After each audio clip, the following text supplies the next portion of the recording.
ngalan ng Ama at ng Anak at ng Espiritu Santo. Amen. Sumainyo ang Panginoon. At sumainyo rin. Mga minamahal na kapatid, ngayong araw po ay sinisimulan natin ang panibagong panahon sa kalendaryong liturhikal ng simbahan, ang panahon ng Adbyento. Puri-puri ang Panginoon na tumatanglaw sa ating mga puso ngayon at magpasawalang hanggan. Amen. Mga kapatid, sinisimulan natin ngayon ang panahon ng Adbyento. Buksan natin ang ating mga puso sa paghahanda natin sa pagdating ni Jesus sa atin, mga buhay at tahanan. Ang mga kandila ng Adbyento ang nagpapaalala sa atin na pumarito si Jesus upang pawiin ang dilim ng kasalanan at tanglawan tayo ng kanyang liwanag na walang hanggan.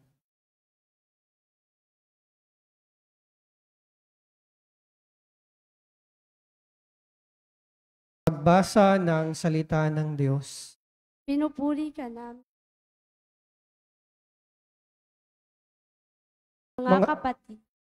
Mga kapatid, halina't ating pakinggan ang pagbasa mula sa mabuting balita ayon kay San Mateo. Papuri sa iyo, Panginoon. Ganito ang pagkapanganak kay Jesucristo. Si Maria na kanyang ina at si Jose ay nakatakda ng pakasal. Ngunit bago sila nakasal, si Maria ay natagpo ang nagdadalang tao. Ito'y sa pamamagitan ng Espiritu Santo. Isang taong matuwid itong si Jose na kanyang magiging asawa. Ngunit ayaw niyang mapahiya si Maria, kaya ipinasya niyang hiwalayan ito ng lihim. Samantalang iniisip ni Jose ito, napakita sa kanya sa panaginip ang isang anghel ng Panginoon. Sabi nito sa kanya, Jose, anak ni David, huwag kang matakot na tuluyang pakasalan si Maria sapagkat siya ay naglihi sa pamamagitan ng Espiritu Santo. Manganganak siya ng isang lalaki at ito'y pangangalan mong Jesus sapagkat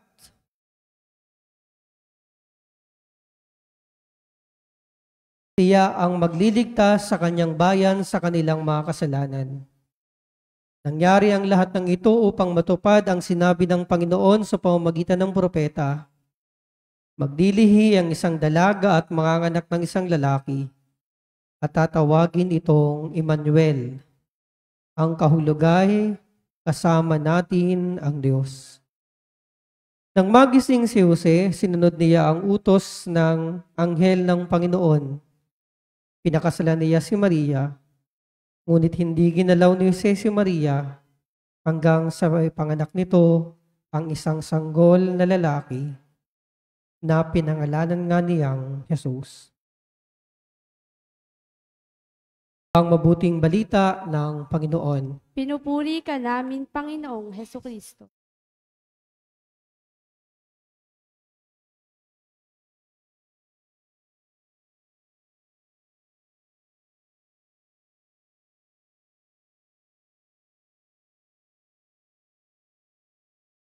Kristo ay pumarito upang hanguin tayo sa dilim ng kasalanan at nangakong muling babalik.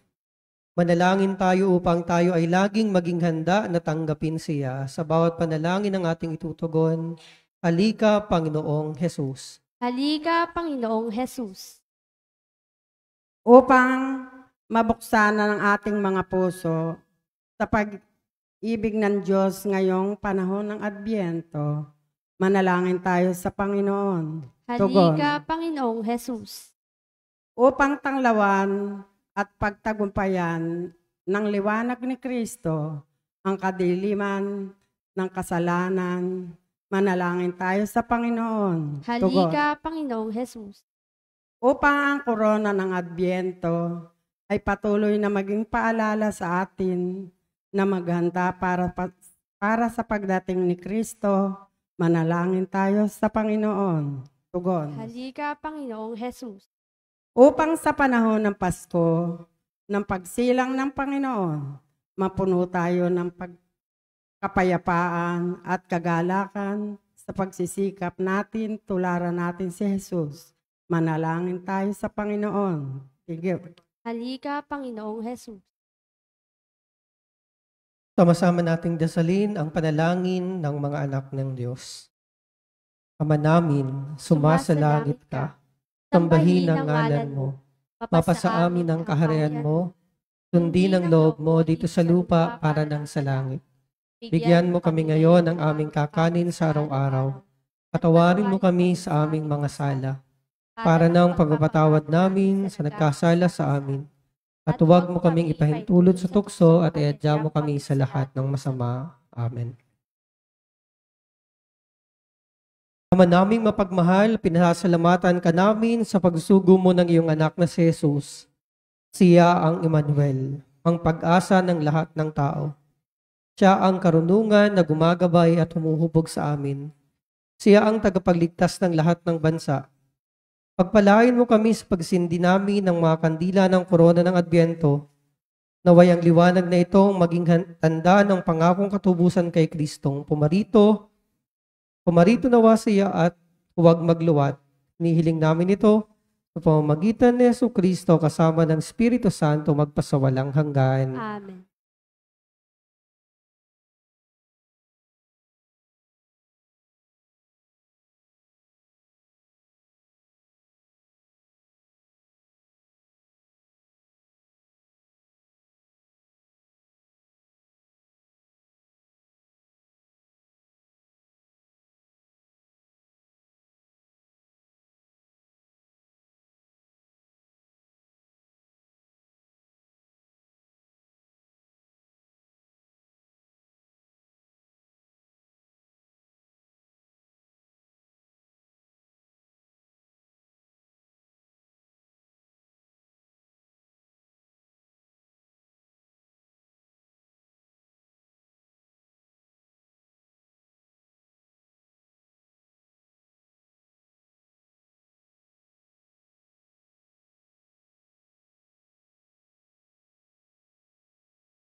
Naway patnubayan tayo ng liwanag ni Kristo tungo sa kaganapan ng kanyang kaharian, magpas sa walang hanggan. At ngayon, ating pasalamatan ng Diyos sa biyaya ng pag-asa na sinisimbolo ng unang kandilang ito sa pamamagitan ng isang masigabong palakpakan.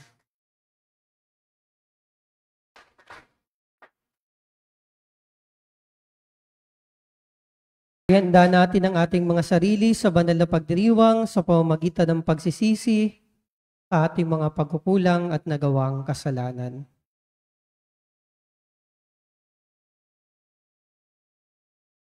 Sinugong tagapagpagaling sa mga nagsisisi, Panginoon, kaawaan mo kami. Panginoon, kaawaan mo kami. Dumating na tagapag-anyayang ang makasalanay, magsisi, Kristo, kaawaan mo kami. Kristo, kaawaan mo kami. Nakalukluka sa kanan ng Diyos Ama para ipamagitan kami. Panginoon, kaawaan mo kami. Panginoon, kaawaan mo kami. Kaawaan tayo ng makapangyarihang Diyos, patawarin sa ating mga kasalanan at patnubayan tayo sa buhay na walang hanggan. Amen. Panalangin tayo. Ama naming makapangyarihan, bigyan mo kami ng paninindigang tumahak sa landas ng kabutihan. Sa pagdating ni Kristo, makasalubong nawa kaming may mabuting gawa upang kapiling niya sa gawing kanan, kami ay makapisan sa iyong pinagaharian sa pamamagitan niya kasama ng Espiritu Santo magpas sa walang hanggan. Amen. Umupo po ang lahat. Inihahayag ni Isaías ang marubdob na paghihintay ng Israel sa pagdating ng Panginoon. Buksan mo ang langit at ika'y bumaba sa mundong ibabaw. Sa panahon ng Adbyento, ganito rin dapat ang ating mararamdaman.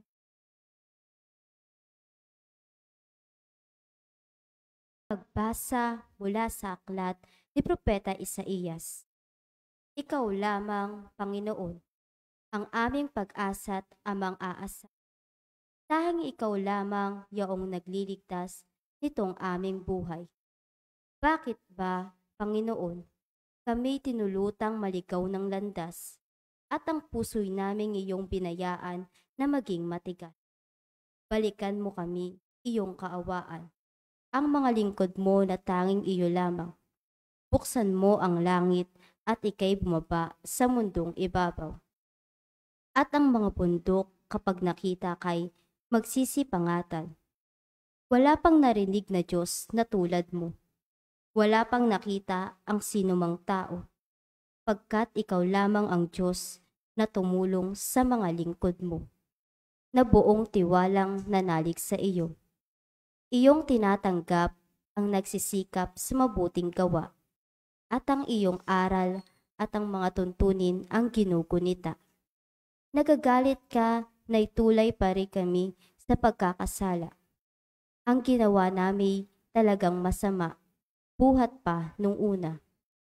Ang lahat sa amin pawang nagkasala. Ang aming katulad, kahit anong gawin ay dumingdi hamak. Ang nakakawangki ng sinapit naming mga dahong lagas. Sa simoy ng hangin, tinatangay ito at ipinapadpad. Wala kahit isang dumulog sa iyo upang dumalangin. Wala kahit isang lumapit sa iyo na tulong ay hingin. Kaya naman dahil sa aming salay, hindi mo kami pinansin. Gayunpaman, Panginoon, aming nalalamang ika'y aking Ama. Kami parang luwad at ikaw ang nagpapalayo.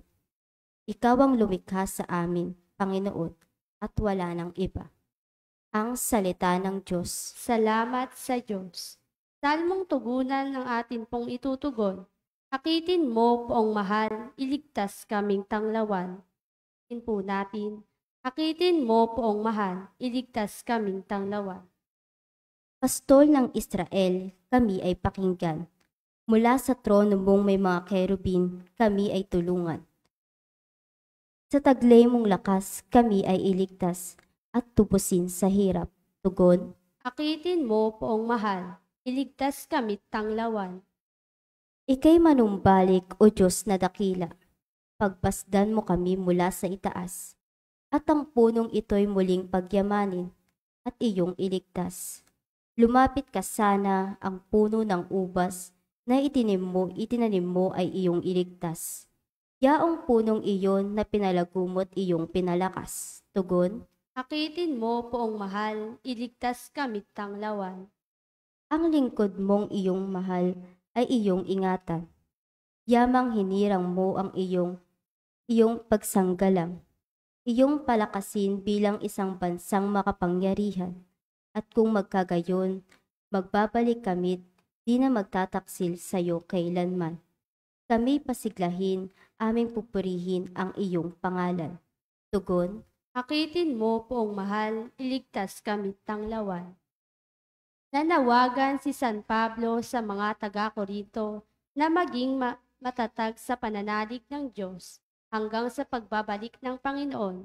Napapanahon ang panawagan ni San Pablo. Ngayong masaya tayong naghihintay sa pagdating ng Panginoon, ang berbong nagkatawang tao. Pagbasa mula sa unang sulat ni Apostol San Pablo sa mga taga-Korinto. Mga kapatid, sumainyo nawa ang pagpapala at kapayapaan mula sa Diyos na ating Ama at sa Panginoong Hesukristo. Lagi akong nagpapasalamat sa Diyos dahil sa mga pagpapala niya sa inyo sa pamamagitan ni Kristo Jesus. Sapagkat sa inyong pakikipag-isa sa Kanya, kayo'y umunlad sa lahat ng paraan, maging sa pananalita at kaalaman. Ang katotohanang ipinangaral namin tungkol kay Kristo, malinaw na nakikita sa inyo. Ano pat hindi kayo nagkulang sa anumang kaloob na espiritual. Habang hinihintay ninyong mahayag ang ating Panginoong Hesukristo, kayo'y aalayan niya hanggang sa wakas upang matagpuan kayong walang kapintasan sa araw ng ating Panginoong Hesukristo. Tapat ang Diyos na tumawag sa inyo upang kayo'y makipag-isa sa Kanyang anak na si Jesucristo ang ating Panginoon. Ang salita ng Diyos. Salamat sa Diyos. Tumayo po ang lahat.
Sumainyo ang Panginoon. At sumainyo rin.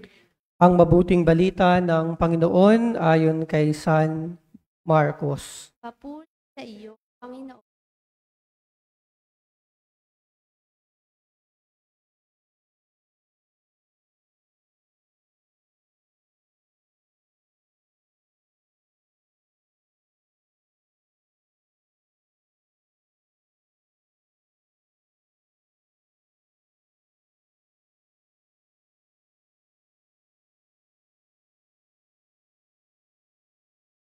Noong panahong iyon, sinabi ni Jesus sa kanyang mga alagad, "Mag-ingat kayo at maging handa sapagkat hindi ninyo alam kung kailan ang takdang oras. Katulad nito'y isang taong umalis upang maglakbay sa malayong lupain.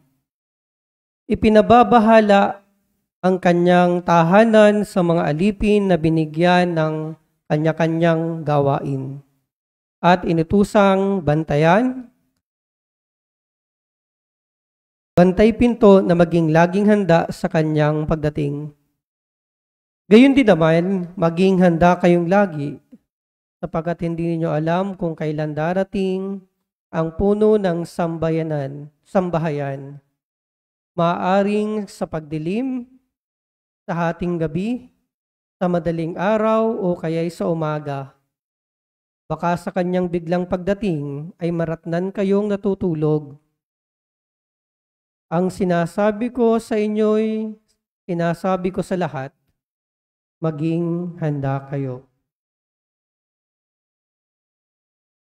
Mga kapatid, ang mabuting balita ng Panginoon. Pinupuri ka namin, Panginoong Hesukristo. Umupo po ang lahat. Magandang gabi at magandang buhay po sa ating lahat, mga kapatid. Muli po, purihin at pasalamatan natin ang Diyos sa gabing ito sa pamamagitan ng isang masigabong palakpakan.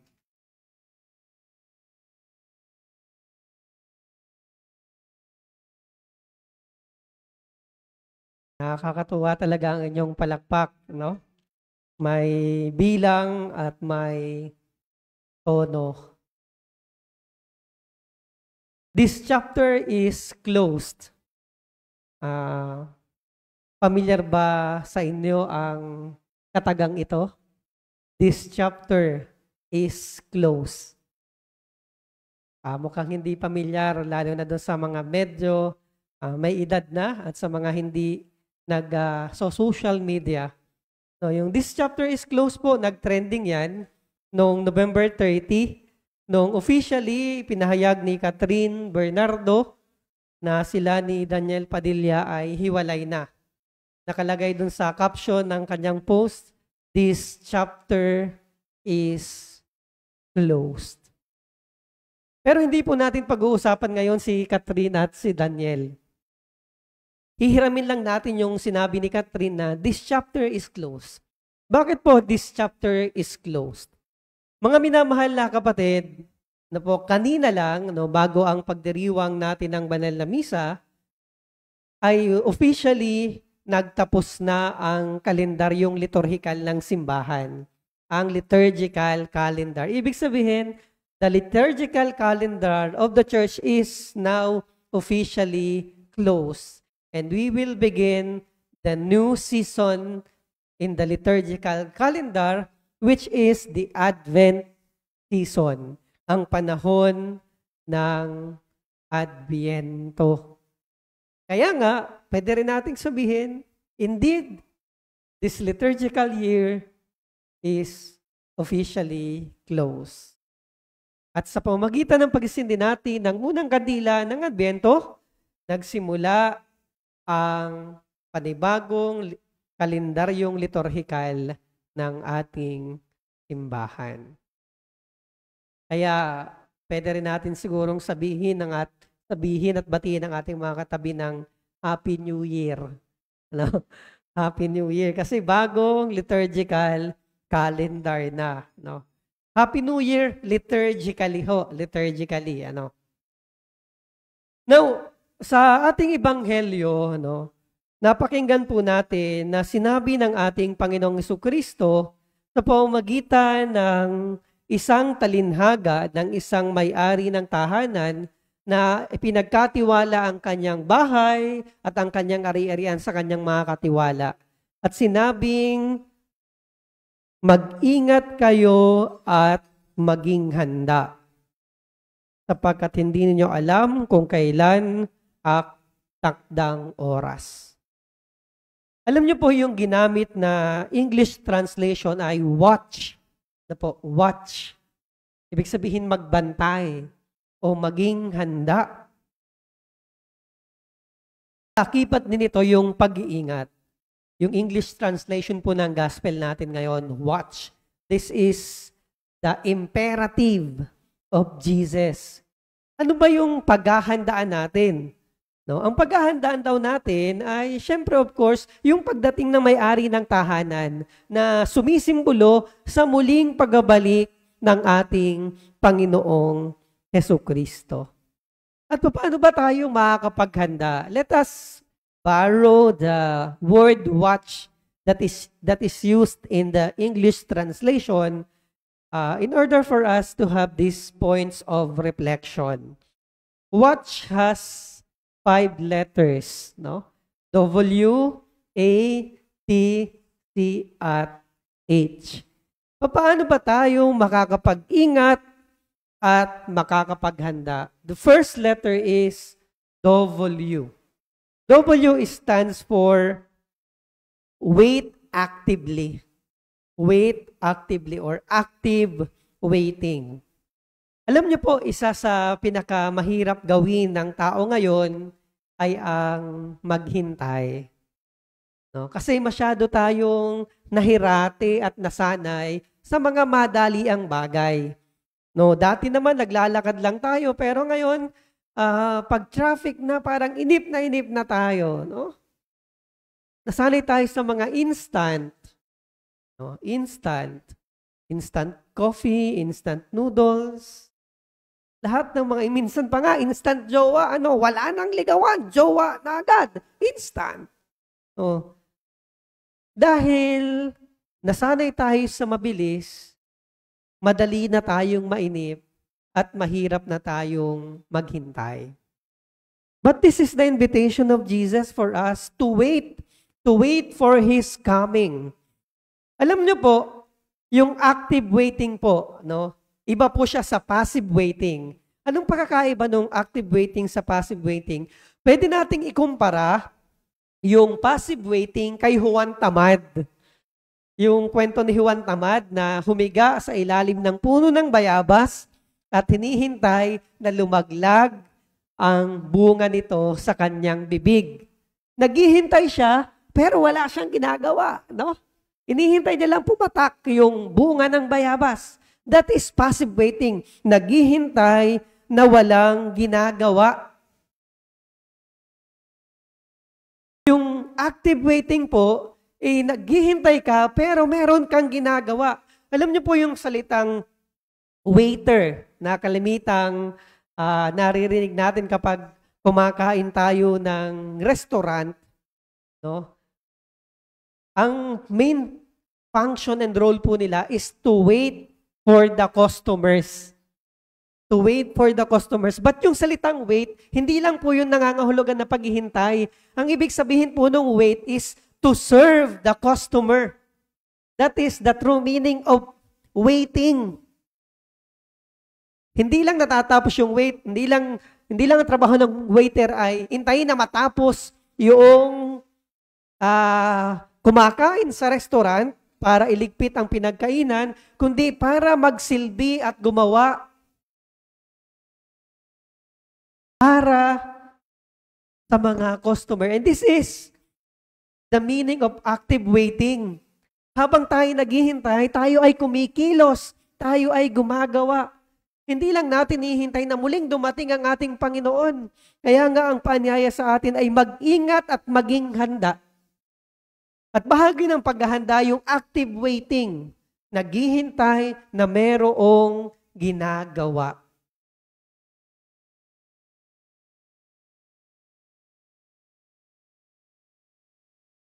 Kaya tayo malimit mainip dahil kapag tayo naghihintay, wala tayong ginagawa.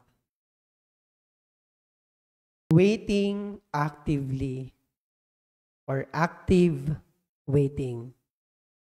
Ikalawa, letter A, accept our brokenness.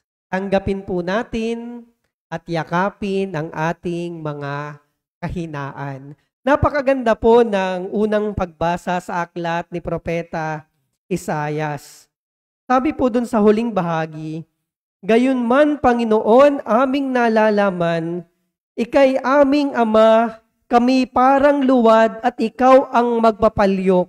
Ikaw ang lumikha sa amin, Panginoon, at wala ng iba." Tayo daw ay parang palayok and God is the potter. We are like a pot and God is the potter.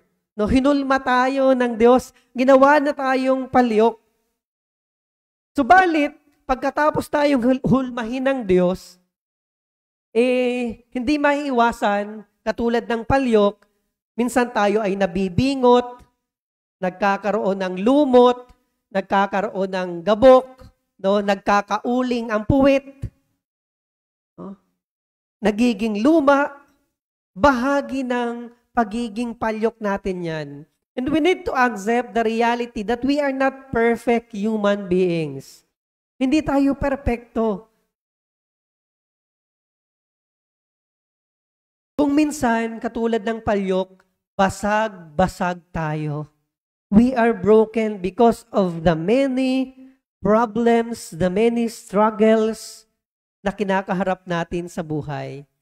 Pero alam nyo, sa Japan po, meron pong ginagawa sa mga broken pot. Yung art nila tinatawag na kintsugi, no? Kintsugi. Di ba yung mga broken pot sa atin wala ng silbi? Wala, tinatapo na. Pero sa Japan, alam nyo po ang ginagawa? Pinagtatagpi-tagpi yung broken pot na ito sa pamamagitan ng kinakabitan ng gold sa pagitan ng bawat basag nito. At lumalabas na lalong gumanda sa kabila ng pagiging basag ng palyok na ito.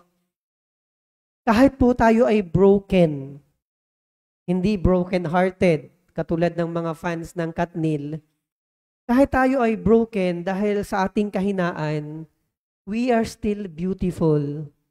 And we need to embrace our imperfections. Only in accepting and embracing our imperfections can we truly have genuine transformation. Dahil kung hindi mo tanggap na hindi ka perpekto, hindi ka makakapagpanibago. We are perfectly imperfect, so to say. Hindi man tayo perpekto, maganda at pogi tayo sa paningin ng Diyos. Ewan ko lang kung sa paningin ng katabi nyo ay ganun din. Pero sa paningin ng Diyos, maganda tayo. And so we need to accept and embrace our brokenness, our imperfections, in order for us to have genuine transformation. Bakit ka magbabago kung wala kang nakikitang mali sa'yo? Diba? Yun yung mga taong perfectionist, ang tangin sa sarili, perfecto. No? Hindi talaga makakapagbago ang tao na walang nakikitang mali sa sarili. Kaya nga, ang ikalawang paanyaya, accept our brokenness and our own weaknesses. Ikatlo mga kapatid na letter T, let us trust in God's promise. Magtiwala tayo sa pangako ng Diyos. No? Merong kasabihang promises are meant to be broken. Ang pangako daw ay napapako, katulad ng ginawa ng jowa mo nung pinakuan ka na mahal kita. 5 pala kayong sinabihan ng ganon, no? Hindi mo lang alam. No? Pero ang pangako ng Diyos, no? God is true to His promise. When He promised to send a Savior, a Messiah, He did send Jesus. That's why we have Christmas. Nagkatawang-tawang salita at hindi pumapalya ang pangako ng Diyos. Sinabi ni Jesus, pupunta ako sa Ama, ngunit babalik ako upang ipaghanda ko kayo ng matitirhan. Yes, Jesus will come again. It will come. He will come again. He will come again. Kaya nga lang, katulad ng sinasabi sa Ebanghelyo, we do not know the time and the day. Hindi natin alam kung kailan ang oras, di ang araw. Kaya ang paanyaya is to watch. But let us hold on to the promise of Jesus, to the promise of God. Magbabago at mawawala ang pangako ng tao, ngunit hindi magbabago ang pangako ng Diyos. Apat na letter C. Celebrate your life. Enjoy it. No? Iisa lang po ang buhay natin. Wala pong rewind, walang replay, walang repeat performance. Hindi ho nakakabili ng extra life sa grocery, sa butika, no, sa hardware. Wala kayong mabibiling extra life. Extra Diyos, meron. Pero extra life, wala, no? Extra life, wala. Kapag nawala na sa atin ang buhay, wala na. So might as well celebrate and enjoy a life that God has given you. Yun yung tamang paghihintay. Naghihintay ng may saya. Dahil yan ang katangian ng isang Kristiyano. Di ba sabi doon sa kanta, ang buhay ng Kristiyano ay masayang tunay. Kaya kung hindi ka masaya, baka Muslim ka. Ay, sorry. Baka, sorry for that term, no? Baka iba kang relihiyon, no? Anyway, no? Celebrate your life. Iisa lang po yan. No? Napakaikli at napakaganda ng buhay kung sasayangin mo dahil puno ka ng sama ng loob sa iyong puso. Napakaikli at napakaganda ng buhay kung hindi ka magmamahal. Napakaikli at napakaganda ng buhay kung hindi ka magpapatawad. Aba, hindi natin alam. Baka maya-maya kunin na tayo ni Lord.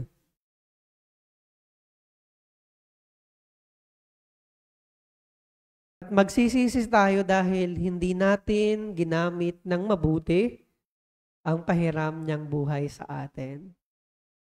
Yes, it's true that sometimes life is hard. Sometimes life is tough. But still, life is beautiful. Minsan mahirap ang buhay, pero maganda pa rin ang buhay. Celebrate your life. Wag laging makipag-away, no? Araw-araw ka na lang may kagalit. Anong lungkot ng buhay mo? Paano yung pagdiri mo? Ang buhay mong araw-araw ka na lang may kagalit.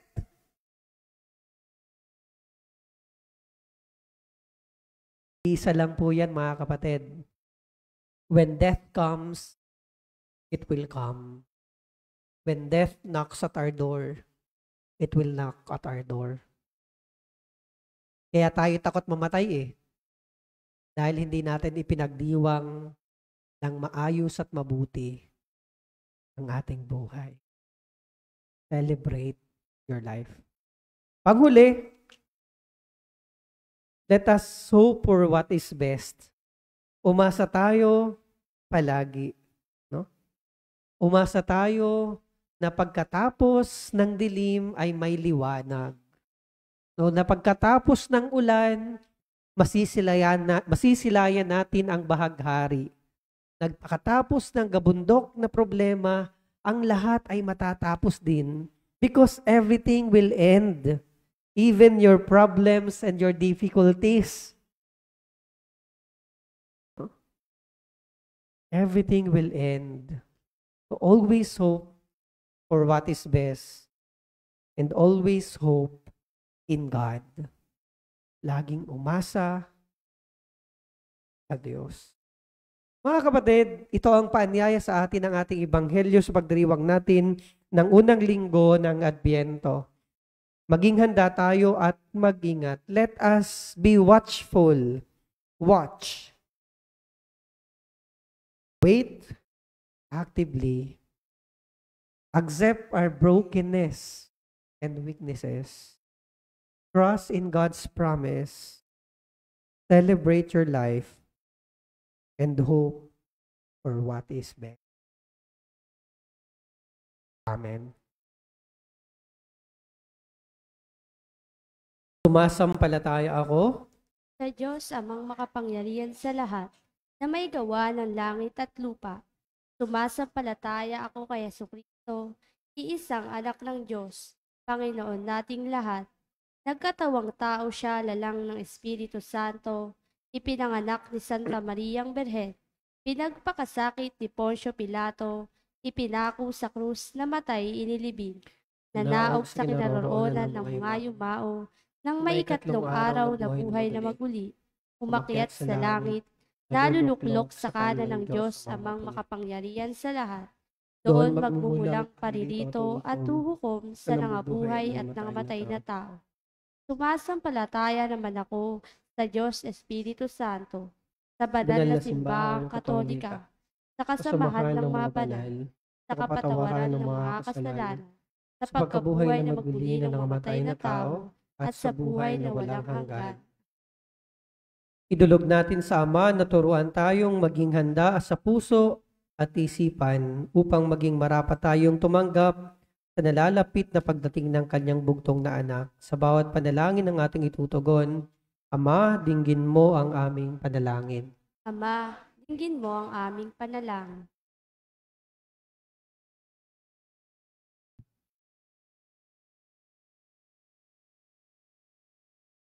Maging tapat nawa ang Santo Papa, mga obispo, mga pari at mga diakono sa kanilang pangangaral ng Ebanghelyo at panatilihin silang handa sa anumang uri ng pagsubok at pag-uusap. Manalangin tayo. Ama, dinggin mo ang aming panalangin. Gampanan nawa ng mga namumuno sa pamahalaan, kanilang may pag-ibig at katapatang katulad ng naghihintay sa pagbabalik ng kanyang amo. Manalangin tayo. Ama, dinggin mo ang aming panalangin. Manahan nawa sa bawat tahanan at puso ng mga mag-anak ang kapayapaang dulot ng Adbyento at maging tagapaghatid nila ng magiging balita ni Jesucristo. Manalangin tayo. Ama, dinggin mo ang aming panalangin. Tanggapin nawa ng mga dukha, nagdurusa at inaapi ang biyaya ng pagkalinga ng kanilang kapwa at makita nila ito bilang tanda ng kabutihang nagmumula sa iyo, Diyos Ama. Manalangin tayo. Ama, dinggin mo ang aming panalangin. Makamit nawa ng mga minamahal nating yumao ang walang hanggang kaligayahan sa piling ng Panginoong Hesukristo sa paraiso. Manalangin tayo. Ama, dinggin mo ang aming panalangin. Sa katahimikan ng ating puso, itaas natin sa Diyos ang ating personal at pampamilyang kahilingan.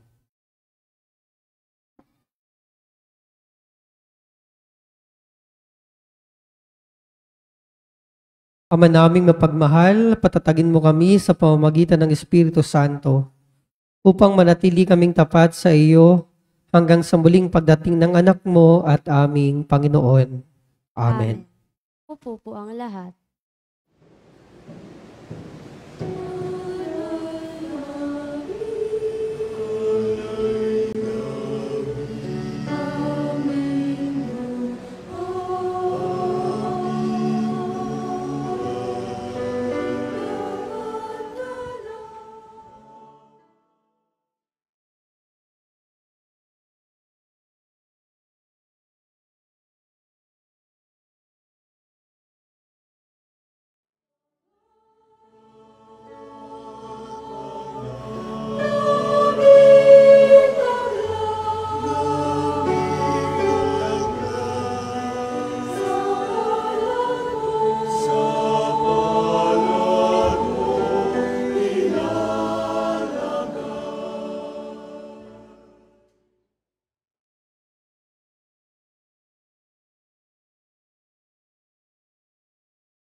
Manalangin kayo mga kapatid upang ating mga handog ay maging kalugod-lugod sa Diyos amang makapangyarihan.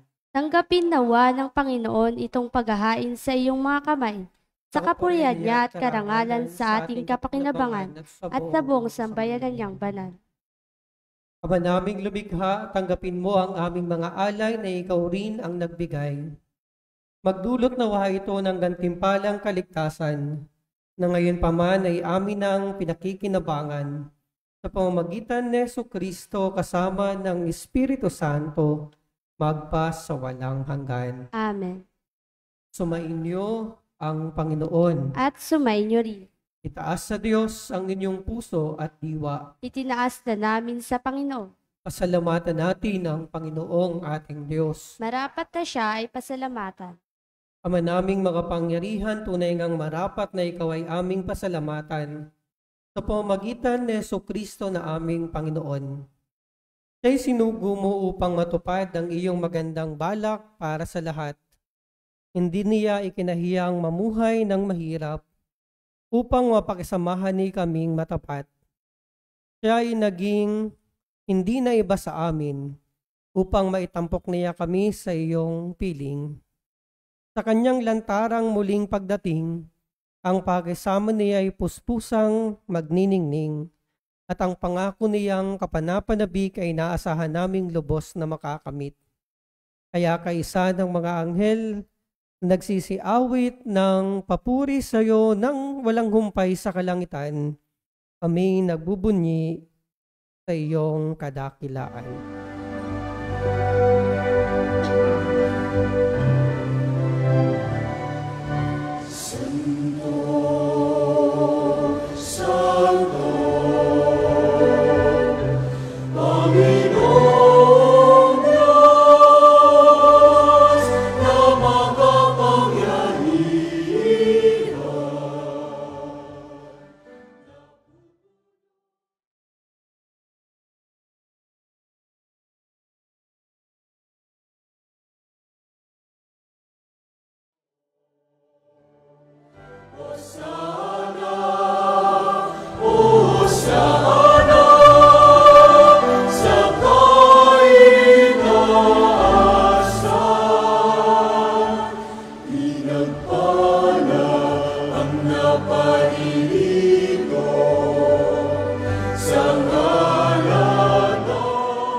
Ama naming banal, ikaw ang bukal ng tanang kabanalan.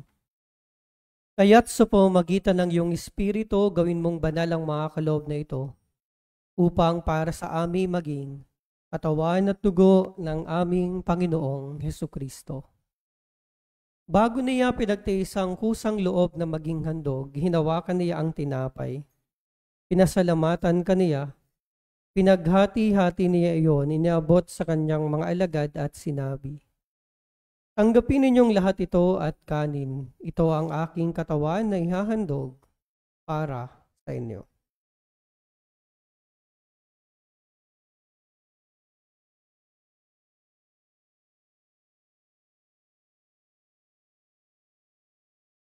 Gayon din naman noong matapos ang hapunan, hinawakan niya ang kalis, muli kaniyang pinasalamatan. Iniabot niya ang kalis sa kanyang mga alagad at sinabi, "Tanggapin ninyong lahat ito at inumin. Ito ang kalis ng aking dugo, ng bago at walang hanggang tipan.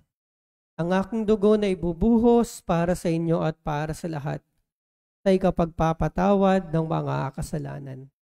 Gawin ninyo ito sa pag-alala."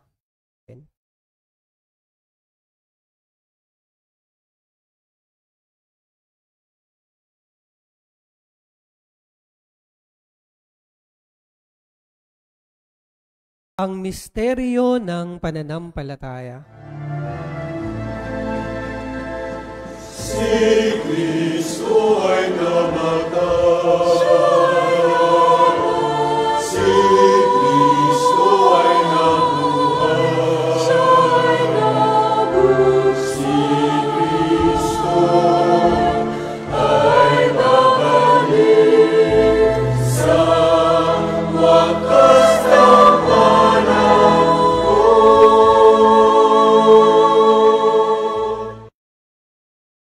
Ginagawa namin ngayon, Ama, ang pag-alaala sa pagkamatay at muling pagkabuhay ng iyong anak.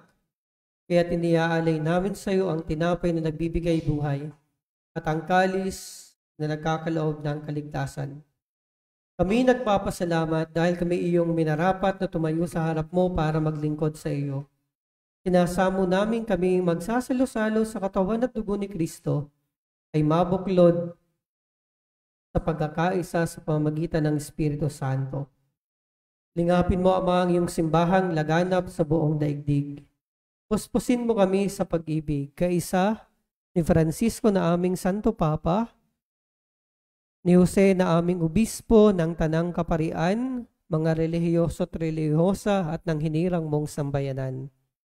Alalahanin mo rin ang mga kapatid naming nahimlay, nang may pag-asang sila'y muling mabubuhay, gayon din ang lahat ng mga pumanaw. Kawaan mo sila at patuloyin sa iyong kaliwanagan.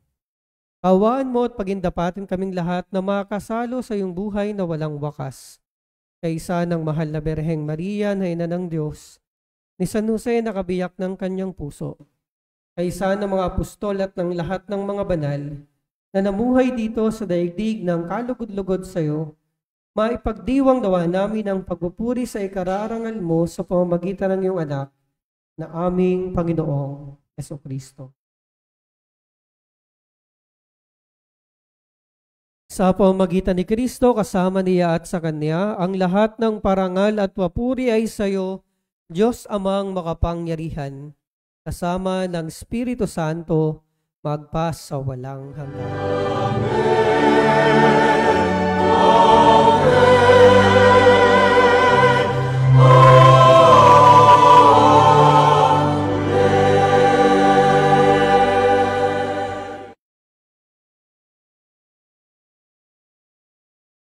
Buong pananalig nating awitin ang panalangin ng mga anak ng Diyos.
Inihiling namin kami iadya sa lahat ng masama, pagkalooban ng kapayapaan araw-araw. Iligtas sa kasalanan at ilayo sa lahat ng kapahamakan.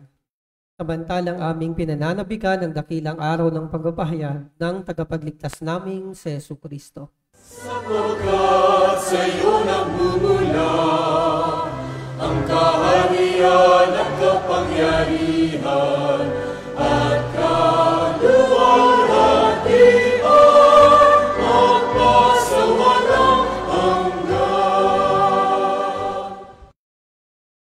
Panginoong Jesucristo, sinabi mo sa iyong apostol, kapayapaan ang iniiwan ko sa inyo, Ang aking kapayapaan ang ibinibigay ko sa inyo. Tunghayan mo ang aming pananampalataya at huwag ang aming mga pagkakasala. Pagkalooban mo kami ng kapayapaan at pagkakaisa ayon sa iyong kalooban, kasama ng Espiritu Santo magpasa walang hanggan. Ang kapayapaan ng Panginoon naway laging sumainyo. At sumainyo rin. Bigayan kayo at maghangad ng kapayapaan sa isa't isa. Peace be with you. Kapayapaan po sa ating lahat.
Mga kapatid, ito si Jesus ang kordero ng Diyos na nag-aalis ng mga kasalanan ng sanlibutan.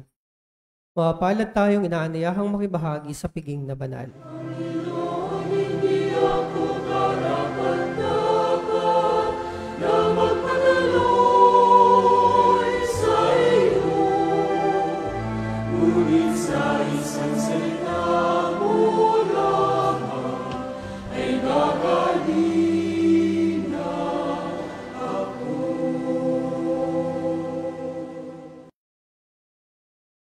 Magsanggalang nawa tayo ng katawan at dugo ni Kristo para sa buhay na walang hanggan.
Manalangin tayo.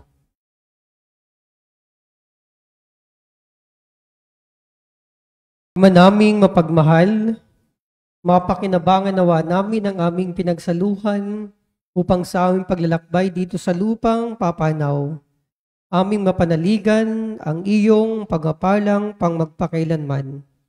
Sa pamamagitan ni Jesucristo kasama ng Espiritu Santo, magpas sa walang hanggan. Amen.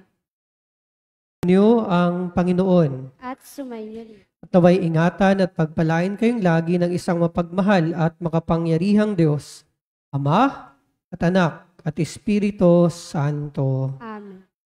Ang ating banal na misa ay atin ang naipagdiwang, humayo tayo taglayin ang pusong handa. Salamat sa Diyos. Kung pag-asa tayo'y maghihintay sa ating Diyos na may pagliligtas, at kay Jesus na siyang tanging gabay ng mga taong humahanap ng landas. Tayo't hanapin ating kaligtasan, tanging kay Jesus ay matatagpuan. Ang panahong ito dapat paghandaan sa pagsalubong kay Jesus kahit kailan. Kung pag-asa tayo'y maghihintay sa ating